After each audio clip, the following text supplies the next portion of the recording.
सिद्धेभ्यः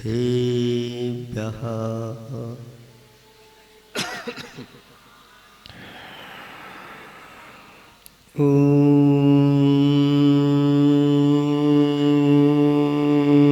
नमः सिद्धेभ्यः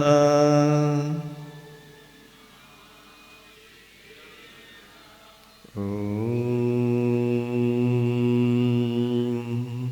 नमः सिद्धेभ्यः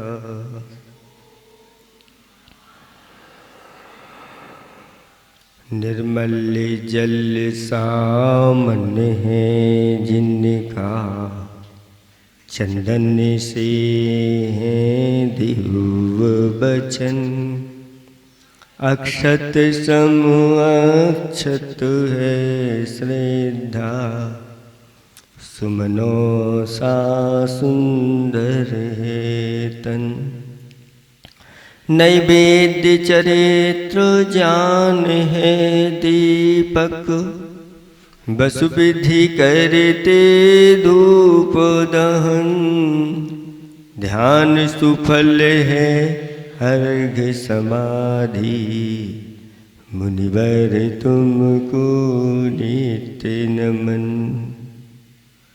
अनर्घ पद को पाने गुरुवर मेरा अर्घ समर्पित है एक जीवन क्या सौ सौ जीवन गुरुवर तुम्हें ऋषिवर तुम्हें समर्पित है। देवादिदेव 1008 कैवल्य कमलापति आदि ब्रह्मा आदिनाथ भगवान की देवादिदेव 1008 श्री शांतिनाथ भगवान की देवादिदेव 1008 चैतन्य चमत्कारी चिंतामणि पार्श्वनाथ भगवान की देवादिदेव 1008 वर्तमान शासननायक महावीर भगवान की परम उपकारी परम पूजिक स्वाट आचार्य पिपर गुरुवर श्री विद्यासागर जी महामुनिराज की परम पूजिक स्वाट नवाचार्य श्री समय सागर जी महामुनिराज की 3 कमलों करोड़ मुनिराजों की उत्तम त्याग धर्म की जय बोलो परम पूज्य मुनि श्री 108 विमल सागर जी महाराज की समस्त मुनि संघ की धर्म स्नेही भव्यात्माओं अभी मंगलाचरण में 4 भगवानों को याद किया समझ गए होंगे प्रतिदिन मंदिरों में नहीं जा पा रहे हैं तो जिन जिन के मंदिरों में मूल नायक हैं उनका स्मरण तो अवश्य कर लेना चाहिए। उनका स्मरण हमारे लिए पापों के क्षय के लिए कारण होता है। आज उत्तम त्याग धर्म है। सारी प्रकृति प्रायः कुछ न कुछ उपदेश देती हुई नजर आती है। बस उसको पढ़ना जरूरी है। जग जीवन एक खुली किताब सो पढ़ना क्या। ऐसी खुली किताब है जो सब कुछ दिखा रही है, लेकिन आश्चर्य की बात यह है कि सब कुछ जानते देखते हुए भी लोग उससे शिक्षा नहीं लेते। ये बहुत बड़ा आश्चर्य। वृक्ष में अगर पतझड़ ना हो तो क्या होगा? बसंत आएगा, पहले पतझड़ होता है, फिर बसंत। इसको बहुत बड़ी शिक्षा देता है कि जो त्याग करता है उसके जीवन में ऐसा धर्म का वसंत लहलाता है, फिर वो और नई नई चीजें उसके लिए प्राप्त होती चली जाती है, क्रम क्रम से बढ़ता चला जाता है। धन्य कुमार का चरित्र तो आप लोगों के सामने रख दिया। कहने की ज़्यादा जरूरत नहीं है। कहाँ से धन्य कुमार कहाँ पहुँच गया और जाकर के समोषण में दीक्षा धारण संयम धारण किया। और संयम धारण करके उसने ऐसे ऐसे तप किए, अंतरंग तप, बहिरंग तप। इन तपों में अपने आप को तपाता रहा। कैसी कामदेव सी उसकी काया थी, लेकिन नहीं, सम्यक दर्शन एक बार प्रकट हो जाता है तो अंदर से ऐसी ललक लगती है। देर नहीं लगी, किसी ने उपदेश नहीं दिया उधर, तो कहता है चलो तुम डरपोक बने हो, अभ्यास कर रहे हो, अभ्यास कर लेता हूं, अभ्यास कर। कब आ जाए यम पता नहीं, ले जाए, इसलिए नहीं, चलो अभी तैयार। और महान तपस्या, उत्तम सेनन का धारी था। और उत्तम सेनन के जो धारी होते हैं, अगर वो दीक्षा धारण कर लेते हैं तो फिर सामान्य तप नहीं तपते। उन्होंने ग्रीष्म काल में जाकर के पर्वतों की चोटी पर तप तपा। वर्षा काल में वृक्ष के नीचे बैठ जाते थे, शीतकाल में नदियों के, दरिया के किनारे, ऐसे सरोवरों के किनारे जाके खड़े हो जाते थे, ध्यान में लीन रहते थे। कभी कभार नगर में, गांव में पहुंच करके धर्म की प्रभावना भी बहुत बड़ी बड़ी उपदेश आदि दे करके लोगों को सन्मार्ग में लगा करके करते थे। ऐसी साधना के साथ तप हो जाने के बाद फिर त्याग की बात आती है। तो किसका त्याग करते थे मुनिराज? किसका त्याग करते हैं? ये तो पहले ही कर चुके हैं, परिग्रह का तो पहले ही कर चुके हैं। अब फिर त्याग की बात फिर क्यों आ गई? जब संयम धारण कर लिया तो एक धारण करने के बाद अगर शक्ति है तो अब क्या करो? कौन सा दान दो? साधु शास्त्र अभय देवैया पढ़ते हैं। आज आई थी पूजा, नहीं हुई, अभी हुई नहीं तो डेली तो आ रही है, डेली 10 ही दिन आ रहे हैं। साधु शास्त्र अभय। व्यवहार से तो जब व्यवहार में प्रवृत्ति करते हैं तो वह शास्त्र दान करते हैं। आप साधु को करते हो कि साधु आपको कर रहे हैं? ये उपदेश क्या है? शास्त्र दान है हमारा। हम कोई राशि नहीं लेते। मुनिराज जब उपदेश देते हैं, अनुयोगों के धर्म के आदि उपदेश देते हैं, यही उनका शास्त्र दान है। और अभय देवैया 24 घंटे जीवों के लिए अभय दान उनके द्वारा होता है। कहा गया है सारा दान एक तरफ रख दो, मेरू के बराबर स्वर्ण दान कर लो। कितना कर पाएगा कोई? कोई नहीं कर। लेकिन कहा गया कि मेरू के बराबर स्वर्ण दान कर लो और एक जीव के लिए अभय दान दे दो। और दोनों के पुण्य को कहाँ रखो? एक तराजू पर रखो। तो जो एक जीव के लिए अभय दान दिया गया वो पलड़ा भारी हो जाता है। हे बात्माओं, कुछ नहीं कर सकते, कोई बात नहीं, ऐसा अभय दान तो प्रतिदिन करो। कैसे होगा महाराज? आप प्रतिदिन जो जल भरते हैं उस जल को अच्छी तरह से उसकी जलगालन कर दो। एक बूंद में कितने जीव होते हैं?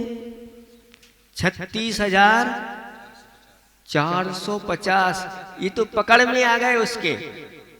किसके? सूक्ष्मदर्शी यंत्र के।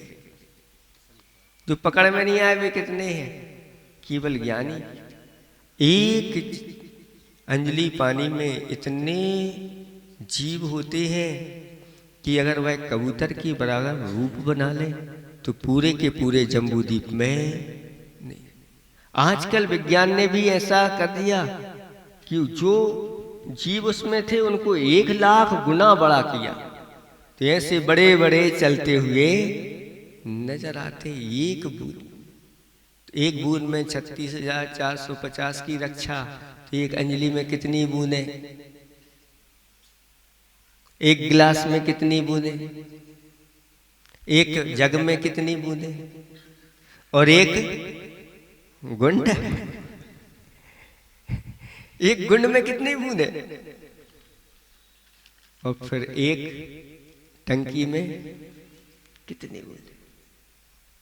कितना बड़ा दान कर सकते हैं, विधि दिन कर सकते हैं। कोई नहीं लगना, चिंता की बात नहीं, पैसा नहीं लगना। पैसे की बात आती है तो लोगों को पसीना, हम लोग चेहरे देख लेते हैं, भैया इनको पसीना आ गया है, अब एक किनारे हवा में खड़े कर दो, इनसे कुछ नहीं कहो।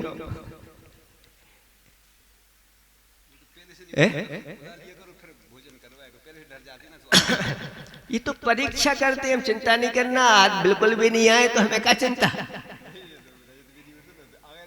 सुनो सुनो महाराज, हमारा तो एक सूत्र है, आओ तुम्हें फायदा, नहीं आओ सो हमें फायदा। हमें तो फायदा ही फायदा है, अपने लिए तो कुछ है ही नहीं। इन ये तो चीजें हम लोगों को इनकी थोड़ी, आप लोगों के लिए थोड़ा सा हम लोग पुरुषार्थ कर लेते, अंदर से दया करुणा भाव रहती, दिन शासन की महिमा लंबे समय तक बनी रहे। ऐसा नहीं कि सिर्फ अकेले खाने के लिए हम लोग आए हों, ऐसी भावना अंदर होती है। बाकी तो परीक्षा तो हमने पता था कि त्याग के दिन देखते हैं कितने लोग पास होते हैं। दान भली नहीं किया, लेकिन यहाँ पर बैठे हैं लोग, ये सब पास है। दान की चिंता नहीं करना, जबरदस्ती कोई कपड़े उतरवा लेगा, उतारो फेंको।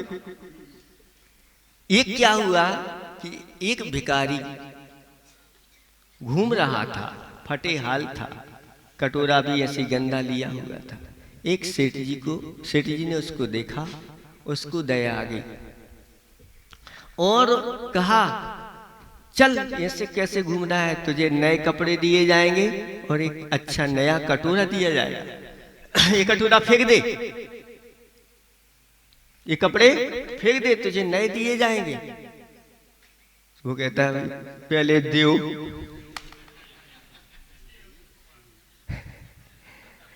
कहता है पहले दो, हम ऐसे कटोरा नहीं फेंकेंगे ना कपड़ा छोड़ेंगे।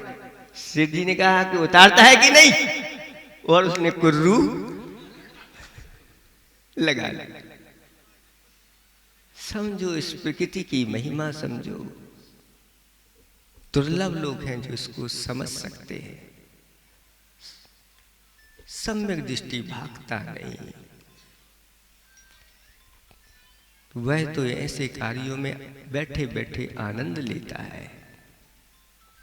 ओहो धन्य है ऐसी महिमा, क्योंकि जब तक छोड़ोगे नहीं तब तक मिलने वाला कुछ पाने के लिए कुछ, और बहुत कुछ पाने के लिए बहुत कुछ छोड़ना, और सब कुछ पाने के लिए देख रहे हैं आप धन्य कुमार को, सारी नदियां ऐसी कैसी छोड़ के चला गया, तिनकों के समान। क्या है यही जिनकी होनहार बहुत अच्छी होती है, जो निकट भव्य होते हैं, उनके ऐसे ही परिणाम हो जाते हैं। ये सब तुच्छ है, छोड़ करके आ जाते हैं। छोड़ करके कहाँ आ गए, रोड पे आ जाते हैं। दो प्रकार से रोड पे आते हैं, एक तो दीक्षा धारण कर लेते हैं, सो हम लोग रोडपति हो जाते हैं। रोड पे चलना है, पैदल चलना है आदि। और एक जो है ना बिल्कुल से सब छूट जाता है तो रोड पे आ जाते हैं। तो ऐसा भी नहीं करना कि बिल्कुल रोड पे आ जाओ। हमारे आचार्य भगवंतों ने कहा कि ऐसा बिल्कुल सब कुछ नहीं त्याग कर दूं कि भैया रोड पे ही आ जाओ। बिल्कुल दीक्षा लेने के बाद रोड पे आ जाओ वो तो अच्छा है, लेकिन रोडी पे मांगत फिर रहे हो हमने दान कर दिया, ऐसा भी नहीं। लेकिन इतना भी नहीं जोड़ो कि नरकों में चले जाओ। तुम्हारा नरक का पैमाना क्या है? कितना हम जोड़ें कितना नहीं जोड़ें? तो आपको बता दें, एक मटके में सिर्फ उस सेठ जी के पास घी था। कितना? एक मटके में वह अकेला मात्र वो घी सेठ जी को नरक में ले गया। क्या संसार विचित्रता है। सुनी है आप लोगों ने ये कथा? श्रमसु नवनीत की कथा है। वह सेठ व्यापार करने के लिए गया और जब माल के साथ लौट रहा था तो सारा का सारा माल जंगल में डाकुओं ने लूट लिया और उस सेठ से क्या कह दिया, सिर्फ एक वस्त्र में छोड़ेंगे, बाकी सब यहीं उतार करके चले बस और कुछ नहीं मिलेगा तुम्हें, सारे वस्त्र तक उतार ले, आभूषण भी उतार, मात्र एक अधो वस्त्र सिर्फ बचा। चाओ अब अधो वस्त्र में अपने गांव में नगर में जाना क्या हो? तो एक रास्ते में ऐसा गांव मिला जो अहीरों का गांव था, जहां गाय भैंस दूधों की नदियां बहती थी। वहां पर पहुंचा, प्यास लगी थी, भूख लगी थी, क्या करें? तो जो मट्ठा रहता है मट्ठा लेकर के जा रहे थे, तुझे भी मट्ठा पिला दो, इसी से पेट भर जाएगा। और मट्ठा को पिलाया, उसकी बड़ी बड़ी दाढ़ी और मूछ थी। तो मट्ठा तो अच्छे से पिया और दाढ़ी मूछों में जो ऊपर ऊपर जो बचा मक्खन रहता है वो उसको लग दाढ़ियों में अच्छा लग जाता, उसको ही निकाल करके और उसने एक मटके घी तैयार कर लिया। कितना समय लगा होगा आप सब समझ सकते हैं। ठंडी का समय था, मटका सीके में रखा हुआ था, नीचे खटिया पे पड़ा हुआ। अभी घर नहीं गया, उसी गांव में रह रहा है कि कुछ हो जाए तब व्यवस्था आगे की कुछ बनेगी। और ठंडी का समय था, नीचे अग्नि जल रही थी, गुरसी कहलाती, जो आपका जो कहलाता है, ठंडों में अलाव जलाते। ऊपर घी की मटकी है, इधर खटिया पर लेटा हुआ है और खटिया पर लेटा लेटा विचार कर रहा है मटकी को देख करके, ये मटकी में घी है, इसको बेच करके मैं एक गाय खरीदूंगा। फिर एक गाय से दो होगी और 2 से 4, 4 से 8, 8 से 16, 32, 64, 128, 256, 512 और 1024। इतनी गायों का मैं स्वामी बन जाऊंगा, वहां का मुखिया बनूंगा नगर का। फिर और बढ़ती, देखो चिंतन चल रहा है। मटकी को देखा और मुगरी लाल के सपने चालू, वो विचार कर रहा है, ये मुगरी लाल के सपने शायद उसी से बने हो, उसी कथा को सुनकर के बने हो, क्योंकि ये इसकी स्थिति ऐसी ही थी। और देखते देखते वह क्या क्या बन गया, अंत में चक्रवर्ती वह बन गया। आंखें बंद नहीं है उसकी, आंखें बंद वाला सपना नहीं दिख रहा है। कौन सा दिख रहा है? खुली आंख का सपना है। और इतना एकाग्र हो गया हुआ है कि मैं चक्रवर्ती बन गया हूं और अब मैं चक्रवर्ती के महल में और ऐसे दिव्य सैया पर सो रहा हूं और मेरी पटरानी क्या कर रही है, मेरे पैर दबा रही है। और मैं रौब से कहूंगा, अभी तुझे पैर दबाने नहीं आता, और अपना पैर उठा करके और मटकी में जाकर के मारा। तुरंत मटकी वहां गिरी उस घी में, उस गुरसी में, और घी सब फैल गया और पूरी की पूरी झोपड़ी में आग लग गई। बाहर नहीं निकल पाया और मर करके नरक में चला गया। अब नरक जाने का पैमाना क्या है, देख लो। कि बड़े बड़े धनवान ही नरक में जाएंगे क्या? ये छोटे नरक में जिनकी बड़ी हुई लालसाएं, इच्छाएं हैं, जो बहुत बड़ा बनना चाह रहे हैं, लेकिन कब उनकी आयु कर्म बंद हो जाए, कब कौन सी घटना जीवन में घट जाए, कोई भरोसा नहीं, न तुम्हारा ना हमारा। हम ये भी थोड़ी कहे कि हमारा भरोसा है, कोई का भरोसा नहीं इस संसार में, कब कौन हो जाए, कहाँ चले जाए। चला गया, ऐसी ही बहुत योजनाएं चलती रही थी। हाँ, कई बार सुना, ऐसी बहुत सारी योजनाएं सबकी बैठी रही थी दुकान पे, गद्दी पर, और ये बैठे बैठे इसीलिए कुछ ऐसी दान के वो तरफ प्रेरणा दे देते हैं कि कम से कम वो तो विचार करे कि अब ये करना है, ये देना है, यहाँ का चुकाना है। ये अच्छा शुभ संकल्प होता है उनका, नहीं तो नहीं होता है, ऐसी स्थिति हो जाती। इसलिए प्रतिदिन ले लो, आज ऐसा नियम ले लो, प्रतिदिन हम जल गालन अवश्य करेंगे। कुएं से एक कैन भरी भर करके ले जाएं, लेकिन हम उनके जीवों को वहीं पहुंचाएंगे। कई लोगों को ऐसे नियम दिए हमने, आज वह मुनिराज बन गए। सिर्फ इतना कहा था कि एक कैन ले जाना, कहाँ? मंदिर, वहीं पूजा करना और बाद में भर करके जल गालन करके पीने के लिए सिर्फ उसी का उपयोग करना।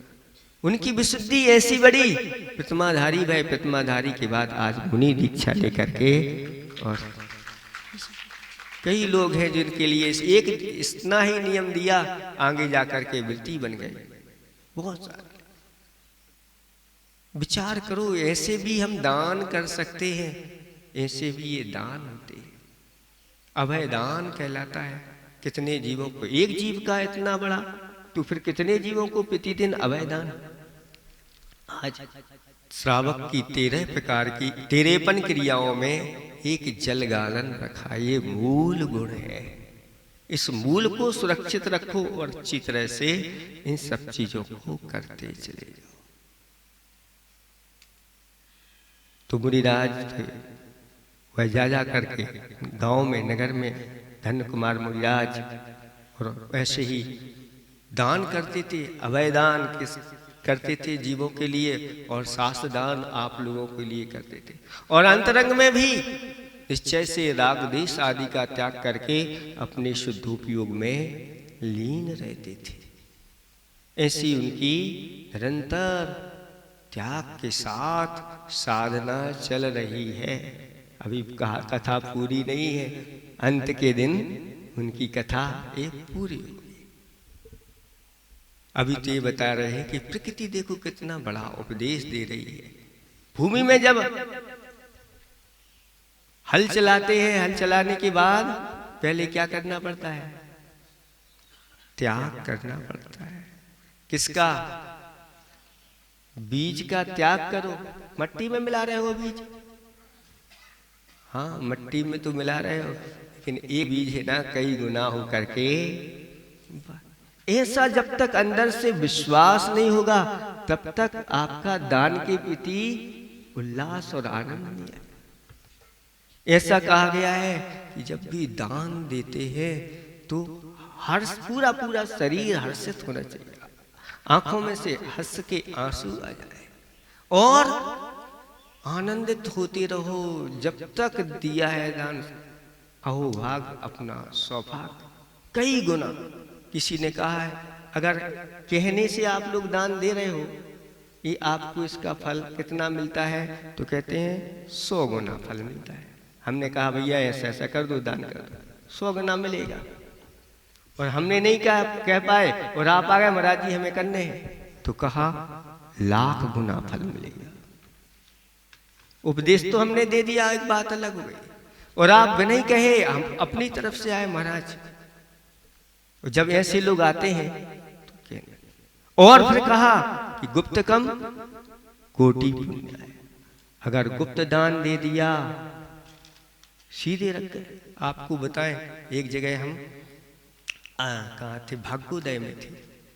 एक जैनेतर बंधु आया, जेब में हाथ डाला और ऐसे नोटों की गड्डी ऐसी चढ़ा करके, हम तो ध्यान में थे, और कोई गड्डी रख गया सामने सामने। मेरी स्थिति क्या, कोई आके महाराज के पास नोट पकड़े गए। फिर बाद में कहा कि देखो कोई इस प्रकार से चढ़ा करके चला गया, कौन था, कहां से आया, कुछ भी पता। ऐसी जैनेतरों की श्रद्धा अपने आप में अलग ही रहती। तो ये कहा जा रहा कि गुप्त कम कोटि। हाँ महाराज जी, अच्छा बताया, हम तो गुप्त दान करें, लेकिन आप लोग जो है ना गुप्त में कितना करते हो। अभी रख दिया जाए यहाँ पर कि सबको गुप्त दान करना है, जोड़ लो कितने खट्टे भाई, पूरे गिन लेना। एक राजा ने घोषणा करवाई, हम अपनी प्रजा की परीक्षा तो करें, और एक कुआं खुदवा दिया। मेरी प्रजा तो मेरे उसमें चलती है, मेरी सब मानती है, आज देखना चाहता हूं। और सबसे कह दिया एक एक लोटा क्या लाना, दूध लाना, दिन में नहीं, ना दिन हुआ हो ना रात, अंधेरा भर हो, और चुपचाप आकर के सुबह सुबह 4 बजे से 5-6 बजे के बीच में, जब तक उजीला ना हो पाए, इसमें डाल लेना। आज मैं देखूंगा दूध का कुआं। सबने सोचा अंधेरे में कौन देख रहा है। एक सोचता है कि अगर मेरा एक लोटा तो दूध में पानी मिलेगा ना, तो कोई पकड़ थोड़ी पाएगा। सबके मन में भी वही आ गया कि रात का समय है, कौन देखेगा। सब जा करके और सबने एक एक लोटा डाल दिया। सुबह जब हुई, राजा बड़े प्रसन्नता के साथ खुशी खुशी आ रहा था कि आज तो मुझे दूध का हुआ देखने को मिलेगा। और आकर के देखता है तो एक लोटा भी दूध नहीं, सब पानी ही पानी, पानी ही पानी। ये है विचारों की कहानी, ये है परिणति। जैसे भाव सागर ने कहा, भैया चिंता नहीं करना, अगर कुछ हो जाए तो हमारे पास आ जाना। अगर आ गए तो महाराज अब नहीं करवा रहे हैं तो भैया कमंडल की बोली लगवा, महाराज ने कही थी हमारे पास आ जाना। ऐसी एक कहानी है कि महाराज के आहार हुए, सेठ जी तो बाहर चले गए थे, और आहार होने के बाद जैसे ही महाराज चले गए उपवन के लिए, वह सेठ आया, और सेठ ने देखा कि ये क्या, इधर उधर भोजन सब बिखरा हुआ पड़ा है, अस्त व्यस्त है। तो अपनी पत्नी से कहता है, इस प्रकार की कौन कर गया है। सेठानी जी कहती हैं, आपको पता नहीं मुनिराज आए थे, अहो भाग, आज हमारा सौभाग्य, हमारे पाप धुल गए, हमारा जीवन पवित्र हो गया। तो वह सेठ कहता है, ये सब ठीक है, लेकिन ये जो फैलाया हुआ है, इधर उधर डले हुए हैं, ये क्यों है, ऐसा तो नहीं होना चाहिए, इसकी तो मैं कीमत लेकर के रहूंगा। सेठ था मूड़ी, फूल भर देते हैं तो कुछ गिरता है, कुछ आप गिराते हो, कुछ जल्दी से तेजी से डाल दिया तो हम लोगों के हाथ से भी गिर जाता है। तो वह कहते नहीं, हम तो लेके रहेंगे। कहाँ गए वो, बन की ओर गए, कहते मैं भी जाता हूँ। और वह पहुंच गया महाराज के पास। महाराज तो ध्यान में बैठे थे। अच्छा, मुझे देख करके आंखें बंद कर ली और कहता है, महाराज हम यहीं बैठेंगे जब तक आपकी आंखें नहीं खुलेंगी, जब तक हम। वहीं पर बैठ गया। महाराज की सामायिक हो गई। सामायिक की बात करता, महाराज आप हमारे यहाँ आहार करके आए, वो तो ठीक है, लेकिन आपने जो इधर उधर भोजन गिरा दिया है, मैं उसकी कीमत लेके रहूंगा, मुझे तो उसकी कीमत चाहिए। महाराज कहते हैं, हमारे पास क्या है भैया, मैं क्या दूं तुम्हारे लिए, पिच्छी कमंडल के अलावा और कोई चीज है ही नहीं। नहीं महाराज, हमने तो सुना है कि आप तो बहुत बड़े धनवान हैं, अब कहाँ रखते हैं वो धन आप जानो, लेकिन हम लेके जाएंगे। पड़ गया पीछे। महाराज ने कहा ऐसा व्यक्ति पहली बार जीवन में पड़ा है, आखिर क्या बात है। आंखें बंद की, अवधि ज्ञान से जान लिया और कहा ठीक है, तुम्हारे लिए कीमत चाहिए ना, जाओ एक कागज ले आओ और कलम ले आओ, मैं लिख करके देता हूँ। और वहाँ आगरा में पद्मावती नाम की रानी है, उसको जाकर के पत्र दे देना, तुम्हें मिल जाएगा। फटाफट जल्दी गया और लिख करके महाराज ने बंद करके उसको दे दिया और वह रवाना हो गया। और जाकर के वह कहता है कि मुझे रानी से मिलना है। तो कहते हैं कहाँ से कैसे आया, रानी से क्यों मिलना चाहता। उस समय रानी की पिशुति होनी थी और रानी को बहुत तीव्र दर्द था, बहुत दिनों से, कुछ दिनों से परेशान थी। बड़े बड़े वैद्य डॉक्टर आए, किसी को कुछ भी समझ में नहीं आ रहा था। जब ये पहुंचा और कहता है महाराज का हम एक पत्र लेकर के आए हैं, तो फिर ये पत्र रानी के पास पहुंचा। राजा भी बहुत चिंतित था कि क्या होगा, कैसे होगा। लेकिन जैसे ही पत्र दिया और रानी ने उसको खोल करके पढ़ा और उसमें लिखा था कि रानी तुम्हारे लिए हमारा आशीर्वाद है। और नीचे लिखा था नमोकार मंत्र। और जैसे ही उसने नमोकार मंत्र पढ़ा, महाराज का आशीर्वाद पढ़ा और उसकी सुखपूर्वक प्रसूति हो गई। सारी वेदनाएं शांत हो गई। और जब इस प्रकार से राजा ने सुना तो राजा भी बहुत प्रसन्न हो गया और कहा भाई कौन व्यक्ति आया, उसको बुलाओ। अब उसी को ढूंढ रहे हैं सब लोग। रानी ने कहा आज मेरा जीवन बच गया, इसी की वजह से बचा है कि पत्र लेके आया है, इसको आधा राज्य दे दो। है ऐसी महाराज हम लोगों को करवा दो आप तो। सुन बताते हैं, अभी तो आधे राज की बात कर रहे हो, तुम लोग मांगोगे कितना। जब उसने सुना कि मुझे आधा राज्य दे रहे हैं, तो वह कहता है ये क्या, आधा उनका आधा हमारा। और जब आधा आधा होता है, आधा राज वे करेंगे, आधा तो फिर लड़ाई झगड़ा खींचातानी बहुत होगी। मुझे ऐसा राज आधा नहीं चाहिए। जब महाराज आधा राज्य दे सकते हैं तो क्या महाराज पूरा राज्य नहीं दे सकते। और वो राज नहीं, मुझे आधा नहीं चाहिए, मैं जा रहा हूं महाराज के पास, मैं तो पूरा राज्य लेकर के रहूंगा। और पहुंच गया और महाराज से कहता है कि महाराज मुझे आधा नहीं, आधे राज्य में तो बहुत सारे विकल्प होते हैं, मुझे तो पूरा राज्य चाहिए। तो महाराज ने कहा अगर तुम्हें पूरा राज्य चाहिए तो मैं जैसा कहता हूं वैसा करो। तो वह कहता है ठीक है महाराज हम तैयार हैं। तो महाराज ने कहा कपड़े उतारो, पूरब की ओर मुख करके बैठो, अच्छी तरह से, घबराना नहीं, जैसा मैं कहता जाऊं जैसा कर रहा हूं उसको सब कुछ तुम्हें पूरा राज्य मिलेगा। तैयार हो गया और उसके केस लॉन्च कर दिए, पिछी का मंडल उसको दे दिया और उन्होंने, महाराज ने अच्छी तरह से उपदेश देना प्रारंभ कर दिया। ये संसार के जितने वैभव राज हैं, पद हैं, ये सब दुख देने वाले हैं, संसार में परिभ्रमण कराने वाले। अब तुम्हारी आयु ज्यादा नहीं बची है सेठ जी। सेठ जी तो क्या महाराज बन गए। महाराज अब तो अच्छी तरह से धर्म का ऐसा उपदेश सुनाया, ये क्या तुम्हें तो तुम पूरा राज्य मान रहे हो, हम तुम्हें 3 लोक का राज्य दिलाएंगे।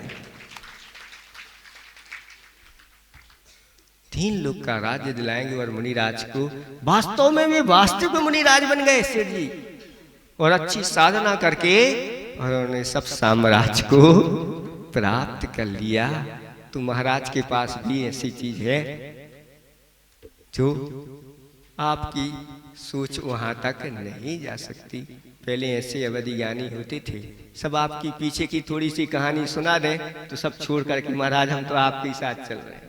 पहले चतुर्थ काल में ऐसा था, देखो तुमने क्या क्या पीछे किया, क्या क्या कहे महाराज, ऐसा तुरंत आंखें खुलती हैं चलते। यहाँ बार बार उपदेश देने के बाद भी आंखें खुल नहीं रही, आंखें गड़ रही। महाराज जल्दी छोड़ें, समय तो आप लोगों का हो गया है, गर्मी का समय है, ऊपर से भी थोड़ी सी गर्मी मिल रही है, पहले ठंडक मिली अब थोड़ी सी ये सब परीक्षाओं की घड़ियां हैं, इनमें हमें पास होना है और अच्छी तरह से। ऐसे ही कहते हैं जो 7 स्थानों पर अपने धन को लगाता है, कौन है वो 7 स्थान? जिन बिंबम जिनागारम जिन यात्रा महोत्सवम जिनागमम जुणोद्धारम जिन यत्नानि सप्तधा। ये 7 स्थान हैं जहाँ व्यक्ति दान देता है तो उसके लिए कहा वह संसार की सर्वश्रेष्ठ सुखों को भोग करके और फिर एक दिन उसके स्वयं के पंच कल्याणक हो जाते हैं। बंधुओं, ये सामान दान नहीं। इन प्रकृतियों से आप उपदेश लीजिए। अगर आप सांस आपने ले ली है, अगर छोड़ो नहीं तो त्याग नहीं करो सांस का, बस समझ लो ये सांस जैसे आपने ले ली, छोड़ी नहीं तो गए काम से। ऐसे ही धन तो खूब कमा लिया है और अगर उसका त्याग नहीं किया, दान नहीं किया, गए काम से। ये सब शिक्षा देने वाले। कुआ को देखो, कुआ से जैसे ही निकालते चले जाओ भरता चला जाता है।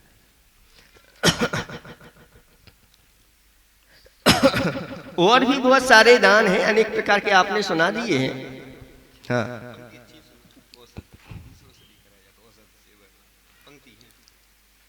औषध सेवन भोजन पान दान दूसरों से नहीं कराया जाता है। स्वामी सेवा विद्या अभ्यास पर से कराकर नर दुख पाता है। दान धर्म दूसरों से कराने से कभी कल्याण नहीं होता है। बंधुओं, हे सज्जन, सच है, स्वयं मरे बिना स्वर्ग नहीं मिलता है। ये समझो इसकी बात के लिए, ये सब चीजें जो है ना दूसरों से, लेकिन इतना है, ये बहुत अच्छी बात है खिमलासे वालों की, ये सबको सुन लेना चाहिए, बाहर वालों को भी सुन लेना चाहिए कि खिमलासे वाले जितने भी हैं ये कोई पुजारी से भगवान की द्रव्य दिलाते हैं क्या? कई मंदिर में पुजारी लगा है? नहीं लगा। ये सबसे बड़ी विशेषता है, स्वयं भगवान के पुजारी बनकर के ये भगवान की पूजा अर्चना करते हैं।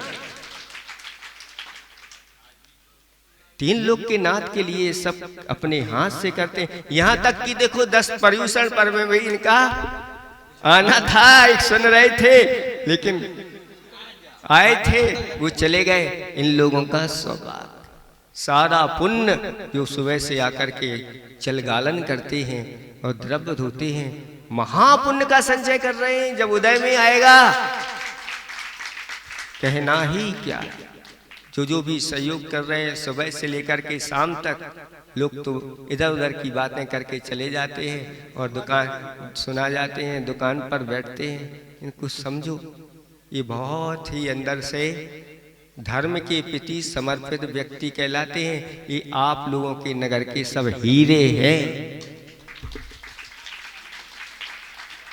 पैसे तो सभी दे देते हैं, पैसे के बाद समय देना और सहयोग करना, सेवा करना, ये कहा कि एक चल रही थी, प्रकरण चल रहा था कि जो गुप्त में दिया जाता है वह करो, लेकिन गुप्त दान की दशा ये हो जाती है, इसलिए उजागर करके ही, नहीं तो चिट्ठी डाल करके चले जाते हैं, कोई खोटी चवन्नी भी डाल के चले जाते हैं। ऐसे भी लोग होते हैं गुप्त दान में।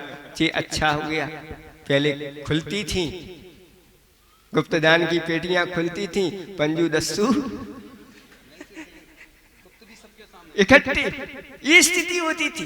इस प्रकार की दशा। और सुनो, ऐसा भी कहा गया है कि सेवा दानम च निष्फलम।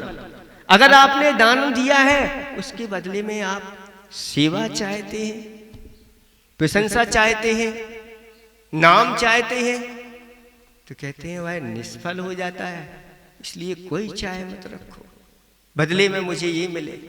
एक बाजोटा चारों भाइयों ने मिलकर के दे दिया और उस चारों बाजोटों पर चारों में तरफ पटिया रहते हैं, उन पटियों पे चारों भाइयों का नाम लिखा और वे जो पाए थे उन पे मोड़ी मोड़ों का नाम लिखा। ये दशा है संसार की, नाम दिखना चाहिए, काम हो। इसलिए दान बहुत महान बनाने वाला है, यश को करने वाला है, सब कुछ देने वाला है। इस दान से मत वंचित रखो, है ना। दान की आदत देखो, जो कुछ कमाया है उसमें 25% आपका नहीं मानो, ये हमारा है ही नहीं। 75% आपका है। कितना है अब देखते, अब ये सही कह रहे हैं ना। अभी देखते हैं 75% आपका है कि 25% आपका।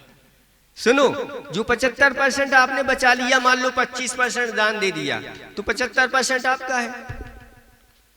अचानक मृत्यु हो गई, क्या हो गया? तो 75% किसका है? बोलो। महाराज कह रहे थे ना कि कंजूस सबसे बड़ा दानी। हम कहते हैं दानी सबसे बड़ा कंजूस होता है। कंजूस तो यहीं छोड़ के चला जाता है, लेकिन दानी जितना दिया है वो लेकर के जाता है और वहां पहुंचता है तो वह असंख्यात अनंत गुणा बढ़ता चला हो जाता है, ऐसा प्राप्त उसको हो जाता है। इसकी महिमा सुनो। यहाँ आपने जो दिया वहां जाओगे, कितने गुना मिल गया, मैंने क्या दिया था। ये तो ऐसे ही इनकी कोई अनमोल चीज मिलती है, ऐसी चीजें प्राप्त होती। इसलिए जो 25% आप दोगे वही तुम्हारा है, वो 75% तो खाए खोया बह गया, ऐसी दशा